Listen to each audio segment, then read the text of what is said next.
అందరికీ నమస్కారం. వీడియో చూస్తున్నారు ఓం శ్రీ మాత్రాయ నమః అని కామెంట్ చేయండి. అలాగే ఒక లైక్ చేసి మా ఛానల్ని సబ్స్క్రైబ్ చేసుకోండి. ఈరోజు మనం ఒక చక్కటి విషయాన్ని తెలుసుకుందాం. అదేమిటంటే మహిళ ఇంటిలో కొన్ని నియమాలు పాటించినట్లయితే ఆ ఇల్లు లక్ష్మీ నివాసంగా ఉంటుంది. లక్ష్మీదేవి ఆ ఇంట్లో నుండి వెళ్ళిపోమ్మన్నా వెళ్ళిపోదు. స్థిర నివాసంగా కొలువుతీరి ఉంటుంది. మేము ఎన్నో నియమాల్ని పూజలు చేసి అమ్మవారి ఎంతోమంది శ్రీమూర్తులు పూజించి మంచి ఫలితాన్ని పొందినవారు ఉన్నారు. మన సనాతన ధర్మంలో మన ఋషులు, మన పెద్దలు, మనందరి కుటుంబాలు బాగుండాలని, మనందరూ సంతోషంగా ఉండాలని ఎన్నో మంచి మంచి విషయాలను మనకు శాస్త్రాల ద్వారా, పురాణాల ద్వారా తెలియజేసి ఉన్నారు. ఆ విషయాలు తెలుసుకొని మనం పాటించినట్లయితే మన జీవితం సుఖ సంతోషాలతో, అష్టైశ్వర్యాలతో, లక్ష్మీ అనుగ్రహం చేత సంతోషంగా ఉంటారు. ముఖ్యంగా గృహిణీలు ఏ నియమాలు పాటిస్తే ఆ ఇల్లు లక్ష్మీ నివాసంగా ఉంటుంది, లక్ష్మీదేవి అనుగ్రహంతో ఆ కుటుంబం కలకల్లాడుతుందో ఈరోజు మనం ఈ వీడియోలో తెలుసుకుందాం. వీడియో స్కిప్ చేయకుండా చివరి వరకు చూడండి. ప్రతి ఒక్కరూ తెలుసుకోవాల్సినటువంటి మొదటి విషయం ఏంటంటే, మన సనాతన ధర్మం ప్రకారం సూర్యోదయం, సూర్యాస్తమయం సమయంలో పొరపాటును కూడా నిద్రించరాదు. స్త్రీలే కాదు, పురుషులు కూడా అంతే. సూర్యోదయం అయ్యే సమయంలో నిద్రించకూడదు. అంటే మామూలుగా 6 గంటల లోపల నిద్ర లేవాలి. ప్రతి ఒక్కరూ కూడా 7:30, 8:30 వరకు, బారెడు పొద్దెక్కే వరకు ఏ ఇంట్లో నిద్రిస్తూ ఉంటారో ఆ ఇంట్లో లక్ష్మీదేవి అసలు ఉండదు అని మనకు పెద్దలు శాస్త్రాల్లో కూడా చెప్పారు. అదేవిధంగా సాయంకాలం 5 గంటల నుండి 7 గంటల వరకు పొరపాటును కూడా స్త్రీలు, పురుషులు నిద్రించకూడదు. ఇది మొదటిగా మనం తెలుసుకోవాల్సినటువంటి విషయం. ఇక రెండో విషయం ఏంటంటే, ఉదయం మనం నిద్రలేవగానే కళ్ళు తెరిచి మన కుడి చేతిని చూసుకొని ఆ తర్వాత లక్ష్మీ వెంకటేశ్వర స్వామి చిత్రపటాన్ని బయటకు వచ్చి చూడాలి. తక్షణమే మనం వాడినటువంటి బెడ్షీట్ను ఏదైనా ఉంటుందో దాన్ని క్లీన్గా మడిచిపెట్టుకోవాలి. కొంతమంది నిద్రలేచి అలాగే వెళ్ళిపోయి వంటింట్లో బెడ్ కాఫీ తాగేస్తుంటారు. మనం నిద్రలేవగానే మన దుప్పటిని క్లియర్గా శుభ్రం చేసి మడత పెట్టాలి. స్త్రీలైనా పురుషులైనా ఇది రెండో విషయం, బాగా గుర్తుపెట్టుకోండి.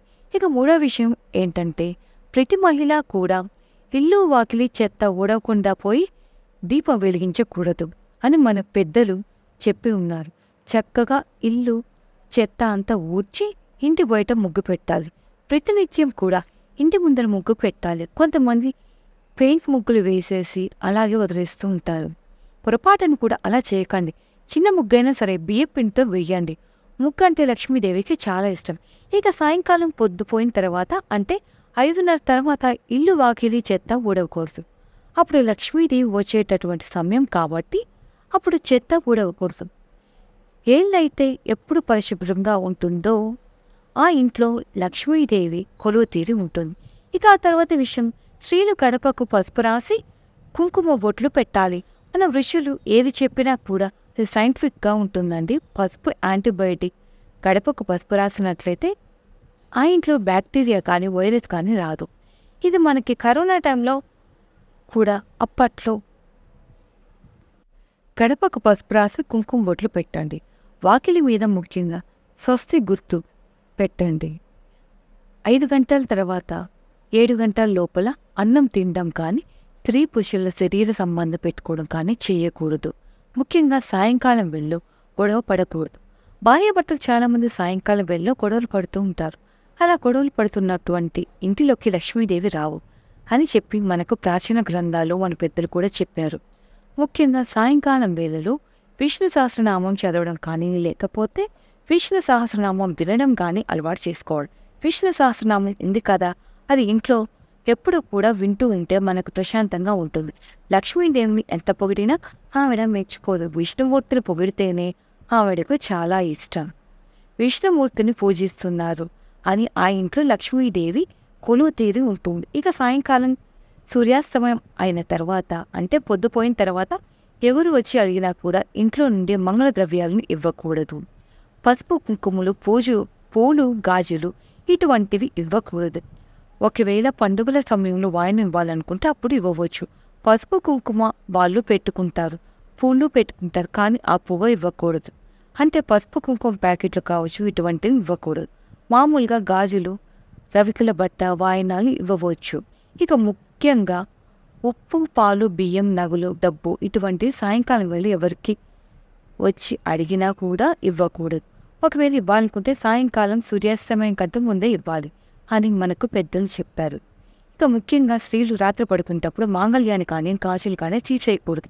చాలామంది ఈ గాజులు మాంగళ్యాన్ని తీసి పక్కన పెట్టేస్తూ ఉంటారు. ఉదయాన్నే లేచి మళ్ళీ వేసుకుంటూ ఉంటారు. కొంతమంది అలా చేయకూడదు. చాలామంది చేస్తూ ఉంటారు. అలాంటి పనులు చేయకూడదు. ముఖ్యంగా పరమ పవిత్రమైన మంగళసూత్రంలో పిన్నులు వేసుకోకూడదు. పిన్నులు ఇనుము అంటే దరిద్ర దేవతకు చాలా ఇష్టం. ఆవిడకు ఇనుప గజ్జల తల్లి అని పేరు. కాబట్టి పిల్లల్ని కూడా ఎప్పుడు మాంగళ్యంలో వేసుకోవడం, పిన్నులు వేసుకోవడం మంచిది కాదు. స్త్రీలు, పురుషులు ఎప్పుడు కూడా నుదుట్లో కుంకుమ బొట్టు పెట్టుకొని ఉండాలి. మన హిందువులు ప్రతి ఒక్కరూ కూడా నుదుట్లో కుంకుమ ధరించి తీరాలి. ముఖ్యంగా పెళ్ళైనటువంటి స్త్రీలు వాళ్ళు ధరించిన గాజులను కానీ పువ్వులు కానీ వేరే వాళ్ళకు పంచి ఇవ్వకూడదు. చాలామంది ఆడవాళ్ళు గాజులు ఎక్కువ వేసుకుంటారు. తోడుకోటలు కదా అని, అక్క చెల్లెలు కదా అని అడిగితే ఇదిగో నాకు ఎక్కువ గాజులు ఉన్నాయి 2 వేసుకొని ఇస్తూ ఉంటారు. అలా ఇవ్వకూడదు. మీరు వేసుకున్న బంగారు గాజులు కానీ మట్టి గాజులు కానీ వేరే వాళ్ళకు పంచకూడదు. ముఖ్యంగా మీరు పెట్టుకున్న పూలు కూడా వేరే వాళ్ళకు పంచకూడదు. చాలామంది పూలు పొడుగ్గా ధరించి ఉంటారు. చాలా ఉన్నాయి కదా నువ్వు కాస్త పెట్టుకొని వాళ్ళకి కొంచెం తీసిస్తూ ఉంటారు. అలాంటి పనులు కూడా అసలు చేయకూడదు. దీన్ని బాగా గుర్తుపెట్టుకొని ముఖ్యంగా పూల్లో తుడుచుకున్నటువంటి టవల్ని వాకిట్లో అలాగే డోర్ల మీద ఆరేవేయకూడదు. ఇటు ఇంటి ముందర ఆరవేసినట్లయితే సింహద్వారం ముందర ఎప్పుడు కూడా చెప్పుల్ని కూడా వదిలిపెట్టకూడదు. ఇంటికి ఎదురుగా చెప్పుల్ని వదలకూడదు. చెప్పుల స్టాండ్ కూడా పెట్టుకోకూడదు. దీన్ని బాగా గుర్తుపెట్టుకోండి. ముఖ్యంగా స్త్రీలు శుక్రవారం, మంగళవారం, ఆదివారం గోర్లు కత్తిరించకూడదు. అదేవిధంగా ఇంట్లో జుట్టు విరబోసుకొని తిరగకూడదు. చాలామంది ఇంటి ముందర కాళ్ళు చాపుకొని కూర్చొని ఉంటారు. ఇంటి ఎదురుగా కాళ్ళు చాపుకొని ఎటువంటి పరిస్థితుల్లోనూ స్త్రీలు కూర్చోకూడదు అని మనకు పెద్దలు చెప్పారు. అదేవిధంగా పడుకునేటటువంటి మంచం మీద అన్నం తినకూడదు.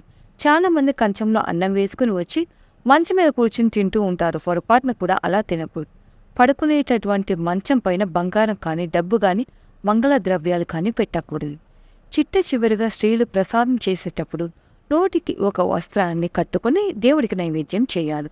మాట్లాడుతూ నైవేద్యం చేసినట్లయితే మన లాలాజనం అందులో పడినట్లయితే అది దోషం అని చెప్పి మనకు పెద్దలు చెప్పి ఉన్నారు. ఇవన్నీ దాదాపు మీకు తెలిసినటువంటివి. అయినా ఒకసారి గుర్తు చేసుకుంటున్నాను. తెలిసినటువంటి వాళ్ళు ఎవరైనా ఉంటే ఈ నియమాలు తెలుసుకొని సరిదిద్దుకున్నట్లయితే తప్పకుండా మీ ఇల్లు లక్ష్మీ నివాసంగా ఉంటుంది. లక్ష్మీమూర్తులు కలిసి పూజిస్తే ఆ ఇల్లు లక్ష్మీ నివాసంగా అవుతుంది. ఈ విధంగా లక్ష్మీదేవి పూజించి అమ్మవారిని ప్రసన్నం చేసుకొని లక్ష్మీదేవి చల్లని చూపు మన మీద ఉండేలా చూసుకోవాలి. అందరూ సుఖ సంతోషాలతో ఉండాలని కోరుకుంటూ మీకు ఈ వీడియో నచ్చితే లైక్ చేసి మా ఛానల్ని సపోర్ట్ చేయండి. అలాగే మీ ఫ్రెండ్స్ అండ్ ఫ్యామిలీకి షేర్ చేయండి. Thank you for watching.